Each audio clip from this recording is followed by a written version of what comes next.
In today's video, I'm going to teach you how to create a project hub in Confluence. A project hub is a single place where your team can find the overview, timelines, owners, and key links for a project, so everyone knows where to look and what's current.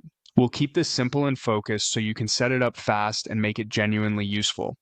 Start by opening Confluence and heading to your workspace home. This is your jumping off point to create new pages. On the left-hand sidebar, look for templates. The template gallery is where Confluence keeps ready-made layouts, so you don't have to build your hub from scratch. In the gallery, you have two ways to find what you need. If you already know what you're after, use the search bar. Try terms like project, overview, or hub. This can quickly surface structured pages designed for tracking goals, milestones, and status updates. If you're not sure what it's called, browse instead. Scan categories like planning, documentation, or project management. Browsing helps you compare different layouts and see how each one organizes information. When a template catches your eye, click it to open the preview.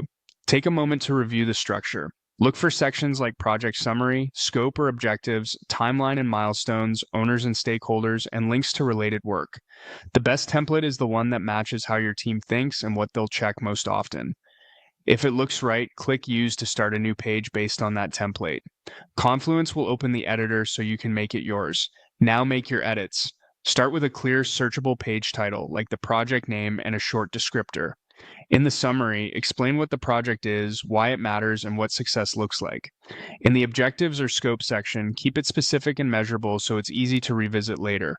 In the timeline, list high-level milestones and key dates. For owners and stakeholders, include the main point of contact and where to ask questions. Add quick links to specs, task boards, or files so people don't have to hunt around.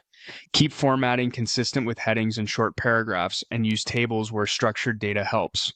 As you edit, think about maintenance. What needs updating weekly, what changes monthly, and what should remain static. The clearer the structure, the easier it is for teammates to contribute and keep it fresh. And that's it. You found a template, used it, and tailored it into a practical project hub your team can rely on.